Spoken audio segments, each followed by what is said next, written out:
Bună dimineața și bine v-am găsit la un nou vlog direct la micul dejun, sau chiar aș zice că e prânzul, că deja e 11 dimineața. Azi am fost ceva mai leneș, adică de fapt am vrut să ne odihnim, n-am fost leneș și o să plecăm puțin mai târziu din camping și acum ne pregătim să mâncăm.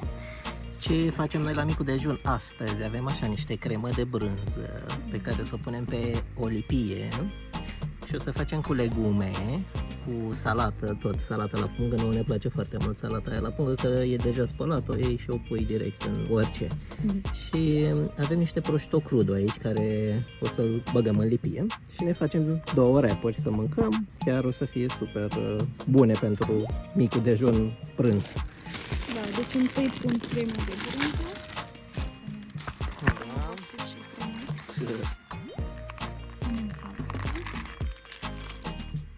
Punem niște legume.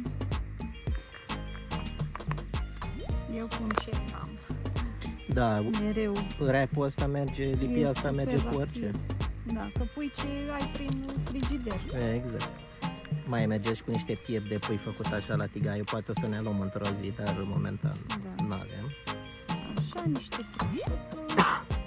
Se poate înlocui cu salată sau varză, nu știu, orice vă place. Da. Așa. Și cam asta e. Cam atât. Da. Și e super, o shawarma. Da. O shawarma mai sănătoasă. Ceapă, porumb, Da. orice. Am mai pus la încărcat, bine, acum iar a intrat soarele în nori, dar am pus la încărcat bateria puțin să ne mai încărcăm din chestii. Văd că acum încarcă cu 18W, pentru că nu e soare. Teoretic, panoul ăsta pe care îl avem noi ar trebui să încarce cu maxim 160W. Bateria pe care o avem de 768W. Și nouă ne ajunge, adică e perfect pentru ce avem nevoie. Din camping s-a mai eliberat așa, adică e gol. Lumea pleacă la 10 de obicei când e check-out-ul. Da, o să mâncăm și noi și ne vedem mai încolo. Ia fiți atenți, acolo avem și un planor care e tras de un avion. Se tot plimba pe aici, cred că l-a lăsat, îl decolează acum, că așa se face cu planoarele. Și pe aia o să zboare el.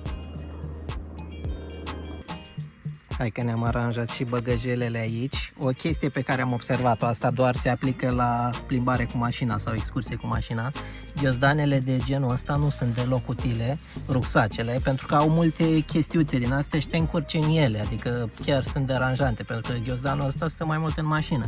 Și am luat aici, asta e o geantă din aia de sport de la Decathlon, e doar cu fermoară așa și mai are un buzunar partea cealaltă.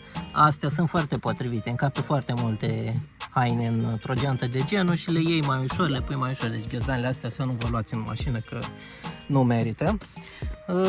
Panoul solar tot timpul stă aici. Lada frigorifică am pus-o, înainte era pusă așa, acum am pus-o așa ca să avem ceva mai mult spațiu. Văd că stă destul de ok, eu am loc acolo în față. E bine și bateria stă acolo jos. E perfect, adică le-am aranjat perfect aici. Și în portbagaj, ia să vedem. În portbagaj te ocupi tu Da. cu chestiile. Trebuie să folosești orice spațiu. Uite, aici stă. Așa stă sticla de vin într-un bocang, dar cutiile astea la fel sunt foarte utile pentru că îți pui tot ce vrei pe categorii. De exemplu, e, cum se zice, cămara noastră. Da, cu ce avem, nu știu, Produse din astea, conserve, care nu se țin la frigider, da. musli. Musli, niște fasole la conservă, porumb la fel, măsline, niște din astea instant, super instant. Acolo în spate tot avem chestii de bucătărie. Pentru bucătărie și aici pentru baie. Da, așa. Și aici diverse ce se mai adună, nu știu, cu pâine, struguri. Tacâmuri. Da. Și acolo mai e o cutie mare avem noi aici cu tot chestii care nu le scoți foarte des. Ăsta la fel e foarte util de la Decathlon, e un set din ăla cu farfurii, furculițe, tacâmuri, tigaie și ăsta chiar l-am folosit tot timpul. Oală. Și în spate ăla e acolo arzătorul sau plita, chiar care și aia am folosit-o foarte, foarte des. Aici mai avem niște pungi. Da, Punga cu pungi. cam așa, da, punga cu pungi. Cam așa e portbagajul la Duster, e destul de mic aici, nu prea încap așa multe, dar încercăm să le punem și noi cum putem. Și pe sus pe aici mai ținem, nu știu, niște șepci, aici mai Am o cutie cu cabluri, chiar care e foarte utilă pentru că le-am pus pe toate acolo, să nu stai să cauți toate cablurile. Când ai nevoie de un cablu, îl scoți și îl ai. Și aici mai avem și masa cu scaunele, dar momentan le lăsăm în camping, că nu are sens să le luăm cu noi, dar astea teoretic veneau aici undeva în zona asta, încăpeau acolo. Chiar e gol campingul acum. Sâmbătă era full. N-aveai loc să arunci un ac. Și acum mergem să ducem gunoiul. Trebuie pus selectiv. Au aici locuri special amenajate unde arunci gunoiul.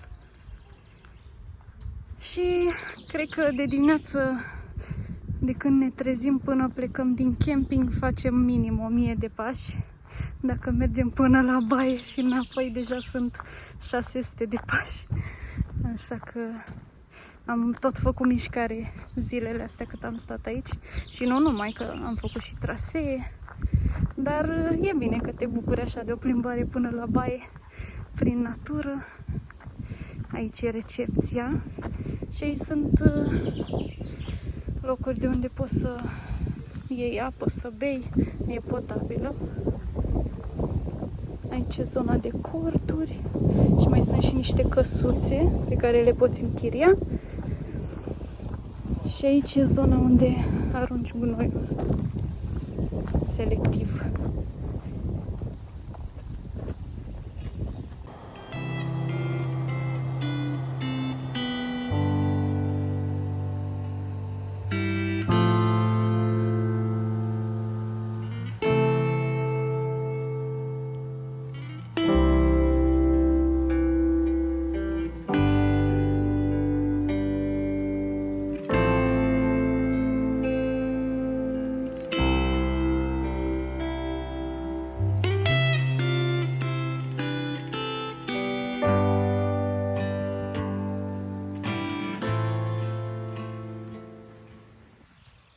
Și acum noi vrem să plecăm din camping, să mai vizităm un orășel de aici din Slovenia. E orășelul Piran, care e pe coasta Mării Adriatice. E un oraș-stațiune, de fapt, foarte interesant. Și o să e 2:15 acum.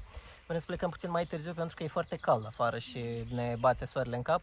Ziua e destul de lungă și de aici din camping până în orășel acolo am văzut că o să faci cam 1:40. Vreo 2 ore, hai să zicem. Deci o să ajungem pe la 4:30, ceea ce e numai bine. Parcăm mașina. Am găsit o parcare acolo, foarte greu cu parcările, pentru că ăla e un orășel foarte mic și găsisem o parcare, o să vedem la fața locului când ajungem. E 2 euro pe oră. Parcăm mașina acolo, ne plimbăm, vedem cum e. Mai avem 44 de minute până ajungem în oraș, până în Piran. Suntem pe autostradă, cam tot drumul e pe autostradă, deci e super ok, doar că pe sensul opus am văzut că era foarte aglomerat, nu știu exact ce se întâmplase, poate un accident, era full când ne întoarcem. Sper să fie ok, să nu fie așa aglomerat. Așa, ce mai avem noi prin mașină? Noi avem suportul ăsta de telefon, nu știu, l-am luat de pe EMAG, un suport normal. Dar voiam să întreb, voi ce suport de telefon aveți pentru Duster? Dacă, cum țineți telefonul? Că ăsta se cam mișcă așa, el stă destul de ok, dar aș vrea un suport să țină foarte bine la off-road. Dacă te duci pe un off-road o să-ți cam sară. Ăsta bine, el stă lipit, e ok. Și unde, în ce zonă îl lipiți voi? Aici pe bord am văzut că sunt unele care se lipesc și pe bord, dar nu prea stau, adică, da, nu știu. Deci dacă aveți recomandări, sugestii, reclamații, puteți să puneți în comentarii. Am intrat și în Piran. Wow, deja se schimbă peisajul, parcă am fi în Grecia. În partea stângă acolo sunt și căsuțe, iar în partea dreaptă am văzut și puțin din Marea Adriatică. Acum nu se vede că sunt copaci. Avem aici și leandri, parcă așa se numesc, cum erau și în Grecia.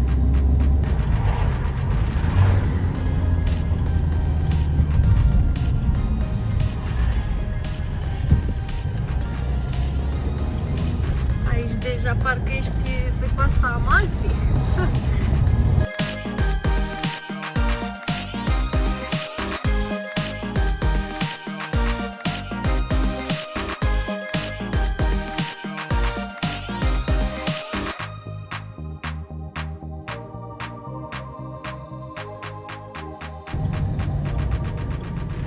Am ajuns și la parcare. parcăm acum și să vedem cât costă. Am parcat aici la parcare, dar sunt foarte înguste locurile. Ia fiți atenți cum trebuie să cobori din mașină. Cam... Ei, ups, am dat cu portiera, dar cam atâta. Poți... Ui! Ce nebunie, doamne! Dar măcar bine că am găsit loc aici, că e plină parcare, uite. Cam așa. Noroc că suntem slăbuți. Yeah. Noroc că n-am mâncat. Da, n-am mâncat prea mult. Așa, și pe partea asta la mașina asta e destul de strâmb, sper să nu ne ciocănească ușa, dar avem protecție din aia, oricum. Wow, și se vede și marea. Și ce înaltă e parcarea asta, e incredibil. Ce nebunie! Hai să ne luăm ce ne trebuie de pe aici din mașină și mergem să explorăm. 32 de grade, e cald, ora e 4:25. Am plecat acum din parcare și o luăm pe jos până în oraș, pentru că e la 15 minute de mers pe jos și admirăm marea, cât se vede. Pe aici pare destul de liber, așa, cred că toată lumea e în centru acolo. Aici mai avem încă o parcare mare, se cheamă Parking Piran, dar să nu parcați aici, pentru că am citit și eu review-uri de pe Google și ziceau că parcarea asta e de fapt pentru rezidenți, nu ai voie ca turist să parchezi aici. Dacă parchezi aici o să-ți iei o mare amendă. Mi se par cam aiurea că nu le semnalizează corect aici parcările în Slovenia, asta chiar e o chestie nașpa.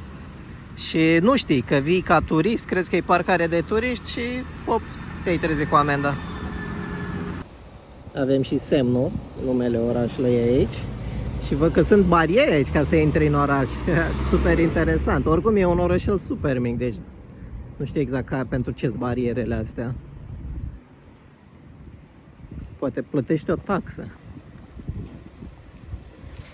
Și în stânga aici avem faleza. O să mergem pe faleză. Hai să vedem, să explorăm. Uite, pentru parcarea aia scrie aici că să nu parchezi. Putem să ne băgăm și în apă aici, dar e puțin... Da, nu știu, are o spumă așa ciudată. Ce frumos arată.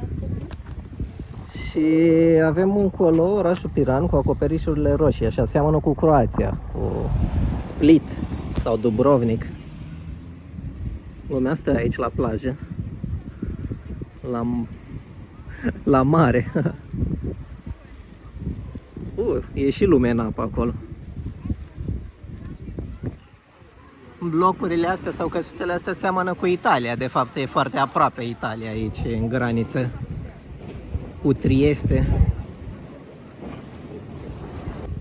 La primul restaurant ăsta pe care l-am văzut, cam astea sunt prețurile, văd că 14,50 € o porție de calamari, văd că au și pizza, 10 €, preț destul de bun, 10-12 €. Dar o să mergem să ne mai uităm întâi prin oraș. Uite, scoici, 10 €. Risotto, tot 10 €.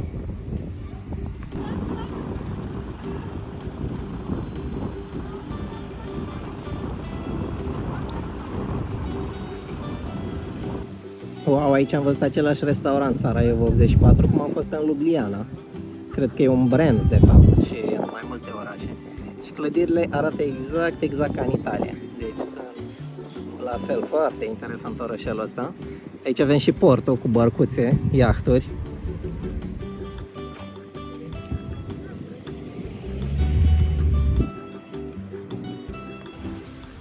Ce parfumate sunt florile astea, dar nu știu exact cum se cheamă copăcelul ăsta. Cred că așa erau și în Grecia, nu? Da, sunt foarte parfumate.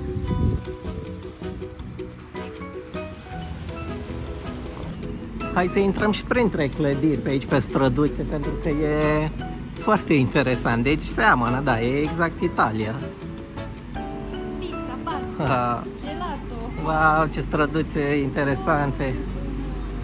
Dar pe aici cred că ne blocăm? Nu, hai că văd că avem. Pe aici am observat că sunt și multe restaurante micuțe, probabil ca și în Italia, le dețin familii.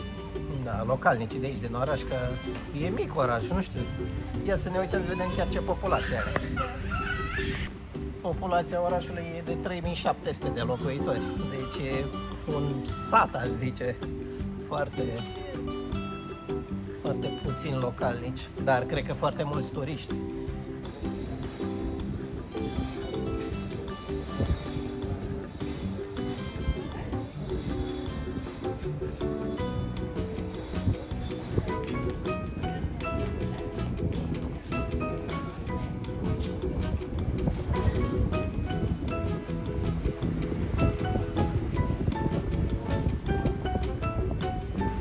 Ne-am luat și 2 gelato cu mango, sau cu pepene galben și cu iaurt grecesc sau ceva de genul. Avem aici un monument și suntem într-o piață așa centrală, nu prea e așa multă lume, dar mai vin turiști. Clădirile cu arhitectură italiană. Și mai avem aici o statuie, dar nu se vede. Aici cred că vor să fac un târg sau ceva de măsuțele astea. Aici statuia asta e a lui Giuseppe Tartini, care a fost compozitor și violonist italian.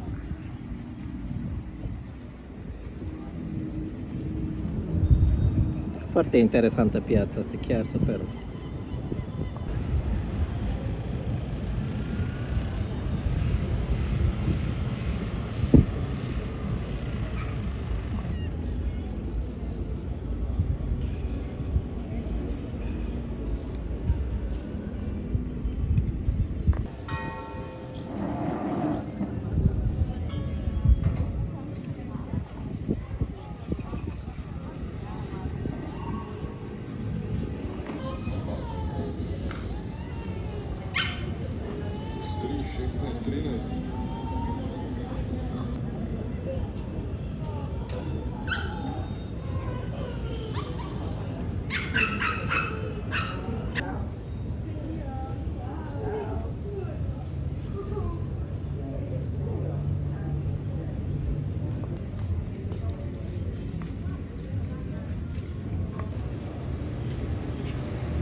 Că l-am întrebat pe ChatGPT să ne zică o mică istorie despre orașul Piran și, bineînțeles, a fost sub dominație romană, în Imperiul Roman, ca o bună parte din Europa sau majoritatea, după ce a căzut Imperiul Roman, a fost sub dominație bizantină. După dominația bizantină, asta e interesant și cred că de aici și-a luat arhitectura orașului, a fost sub dominație venețiană din secolul XIII până în secolul XVIII, am citit.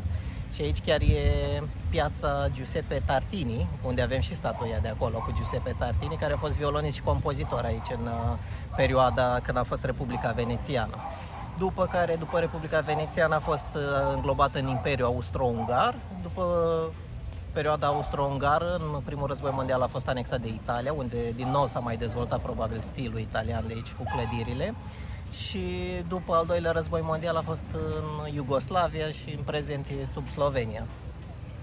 Foarte, foarte interesant, deci nici n-ai zice că ești în Slovenia, aici e diferit. Aici că ești în Italia, adică e exact același vibe. Încă un exemplu al dominației venețiene, aici avem Casa Venețiană, chiar așa se cheamă, și are stil arhitectural gotic venețian, arată foarte interesant și un balconel acolo. Dar nu văd să se poată intra. Hai să o mai luăm pe străduțe, pe unde mai trec motoare și scutere. Cum e Piranul până acum, îți place? Sunt în Italia. Italia, da. 100%. Wow, uite aici, wow. Dar asta pare părăsită așa, nu? Sau se locuiește ori? Nu, e părăsită. Dar sunt Ia, hai să ne ferim. Da, ne plimbăm aici să mai vedem pe străduțele astea. Deci sunt atâtea de cale, e plin de cale frumoase. Da. Și pe aici sunt locuințe. Locuințe, probabil sunt și Airbnb-uri, apartamente sau ceva. Uite, asta e o poartă din secolul al V. Wow, da, uite, scrie acolo. Poarta Campo. din secolul XV, da, din perioada, tot perioada venețiană, că dacă a fost între secolul XIII și secolul XVIII, citisem că sunt și niște ruine de la ziduri, dar nu știu exact unde sunt, trebuie să ne uităm și pe map să vedem. Sunt curios dacă sunt deranjați oamenii localnici de turiști. Da, că și în Veneția, sigur, îi deranjează, îți dai seama dacă e aglomerat pe aici, dar acum chiar e decent, nu e așa aglomerat. Ne tot minunăm aici de străduțele astea și de stilul ăsta italian foarte tare. Uite, aici sunt sticăre multe. Hai să mai luăm pe străduțe și să ieșim și la faleză iar. E foarte mic orășelul, deci e mic. Îl faci, cred că, la pas în 10 minute, dintr-un capăt în alta.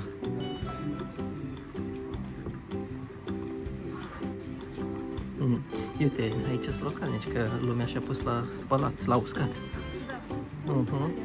Exact. Wow. După o să ne oprim și la o terasă să mâncăm ceva, nu știu, pește, niște calamari prăjiți, ceva specific.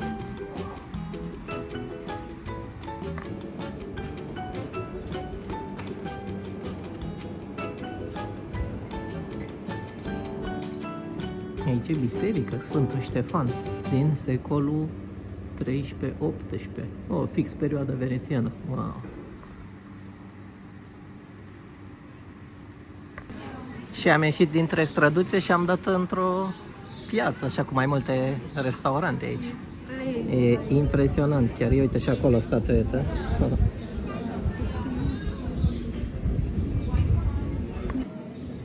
Și clădirea asta e foarte interesantă, cu culoarea galbenă așa și cu varul dus în unele părți.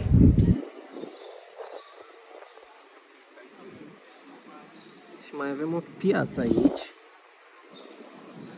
unde am ieșit dintre străduțe și unde sunt terasele astea și avem și statuetele astea aici.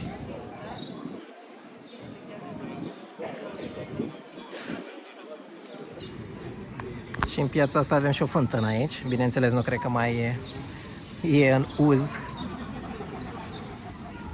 din perioada venețiană.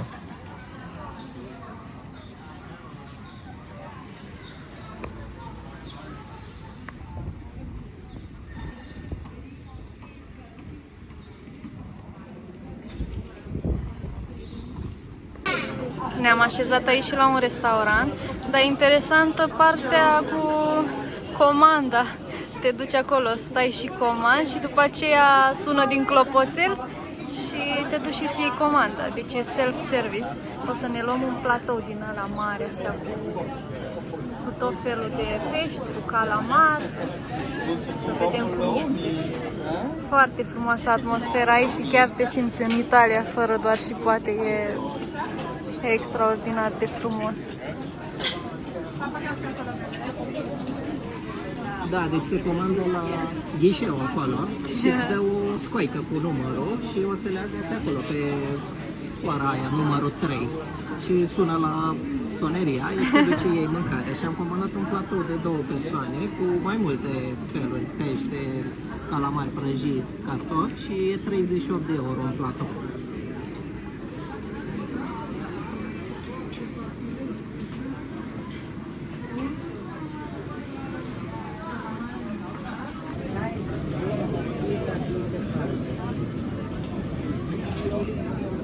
Și pentru băuturi cam astea sunt prețurile. Deci apă văd că are la 2,10 euro la jumătate de litru, cola e 2,90 euro. Ce mai? Au vin. Vinul e 1,90 euro, văd, un par de vin e super ieftin. Sau la carafă, cred, de jumătate de litru 10 euro. Așa, mai au mai multe feluri de vin aici. Cocktailuri, un cocktail văd că e cam 5-7 euro. Și mai au bere aici. Sau nu e bere? Limonadă, nu, limonadă e 4 euro. Și ne-au ajuns și băuturile. O limonadă pentru mine, un pahar de vin pentru tine, că eu sunt șofer aici. Wow! O să fie super la platou, abia așteptăm să vină. Ne era poftă din Voiam să mâncăm în Grecia un platou din ăla, dar îl mâncăm aici în Piran, în Slovenia.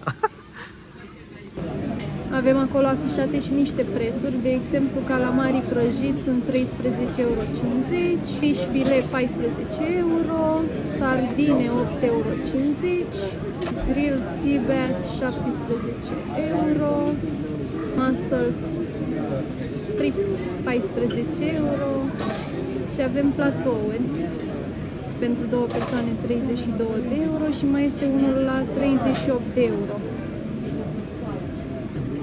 Acum pune numerele comenzilor care sunt gata și sună avem. din clopoțel. Ei, mă duc să iau 3. Noi avem comanda cu numărul 3 și a pus acolo pe sfoară și numărul 3, numărul comenzii noastre. Să vedem cum arată platoul. Hai că a venit. Wow. Deci avem pește filet, avem calamari prăjiți, calamari la grătar și avem un tip de spanac. Cartofi. Spanac? Cartofi cu spanac. Ce interesant. Wow, Miroase super bine. Să avem poftă! Poftă mare. Wow, deci e extraordinar de bun totul. Aici avem usturoi cu pătrunjel. Iar aici avem calamari umpluți cu brânză. Și acesta este spanac cu cartofi și usturoi. Nebunie! Foarte bun totul și proaspăt. Acum plecăm de la restaurant, a fost foarte bună mâncarea, da, foarte, foarte gustoasă. Ne-am făcut pofta de pește și de fructe de mare aici. Tot voiam noi să ajungem în Grecia, dar uite că mâncăm în Slovenia fructe de mare. Și restaurantul foarte interesant, așa, micuț. Am așteptat puțin să prindem o masă, dar a meritat așteptarea 100%. Da, era cam aglomerat, dar cred că se poate și mai rău. Acum mergem să mai vizităm aici puțin. E aproape 7 ceasuri, ar trebui să prindem puțin și apusul, cred că se vede foarte frumos. Mergem pe faleză.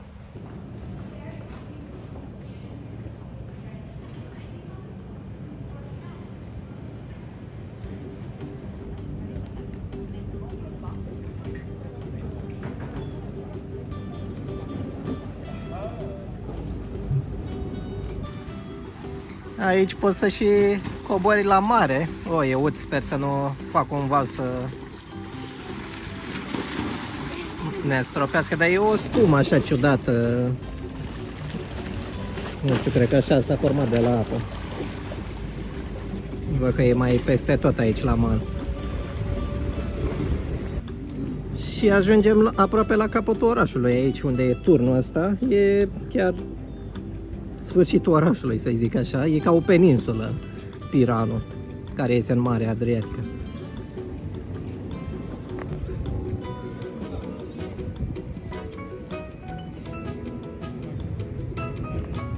Aici de fapt avem o biserică, nu e turn. Cam asta e numele bisericii și are un turn neogotic. Ia să vedem cum e și înăuntru. Wow, ce tare! Da, uite, e renovată. Da, da, da. Foarte interesant. Uite, nu e nicio...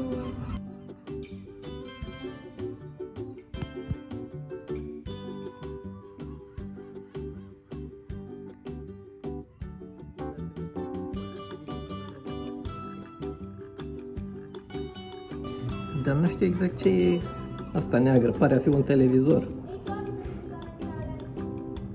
Da, cred că da. Ce avem noi aici? Avem sirena Piranului. Ia uite. Sunt curios cât de veche o fi. Cred că e destul de veche după cum pare așa piatra. Pare destul de erodată.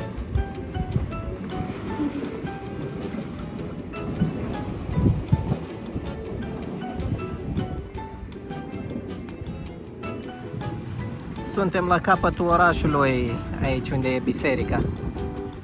Mergem pe cealaltă parte. În partea asta aici e de fapt Italia. Se vede, da. Hai să mâncăm avem și o pizza acolo. Da, o pizza Mergem italiană. Bine, e un fel de ceață așa de la apă, dar se vede, e Trieste în zona aia. Și pe partea asta aici sunt terase, cred că mai peste tot aici, lângă mare, sunt terase. Wow, câtă lume face baie. Uite aici ai și... Păi cred că apa chiar e super acum, la început de iulie, da, e caldă.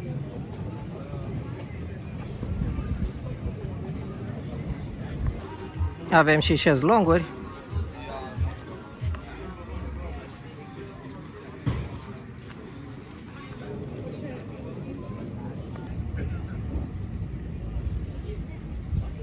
Sunt și tururi aici, cu barca, văd.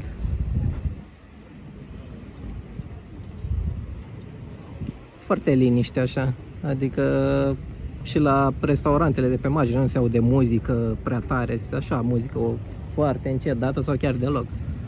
Da, în surdină. Da, exact. Oamenii se bucură de liniște, de... Da, e foarte liniștit. Hai că la întoarcere ne-am urcat și într-un autobuz care ne duce direct până la garaj acolo, dar nu e foarte mult, sunt doar 15 minute de mers, dar dacă tot l-am prins aici, o să-l luăm.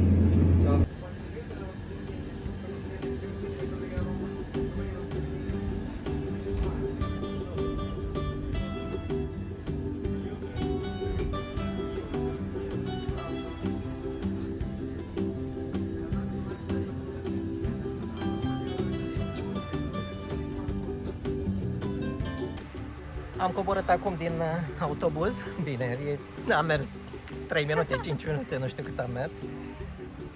E superb acum lumina de apus. Mergem la parcare acum. Parcare garaj, îi zice garaj pe Maps, dar e parcare. Mergem să ne luăm mașinuța și mergem spre camping, pentru că avem cam de mers vreo 2 ore. Ajungem pe seară, numai bine.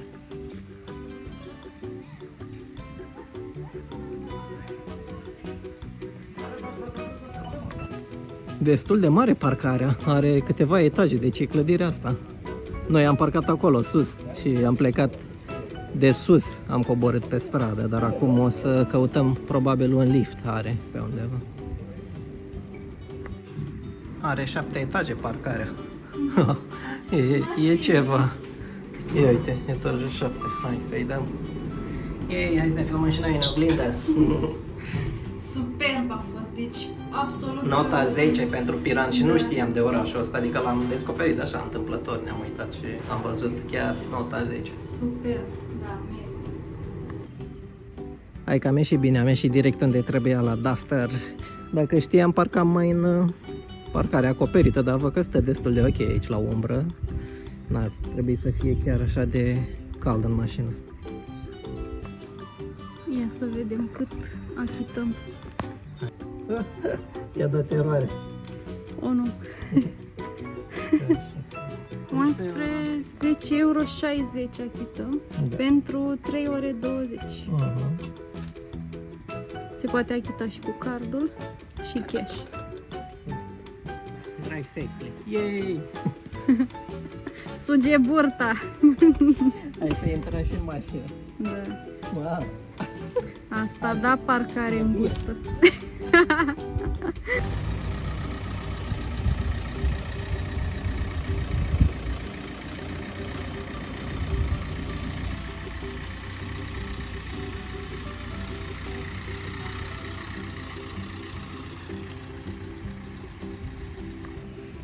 Și o să încheiem vlogul aici. A fost o escapadă de la munte la mare. Da, superbă În și 2 ore am ajuns, da. neașteptată.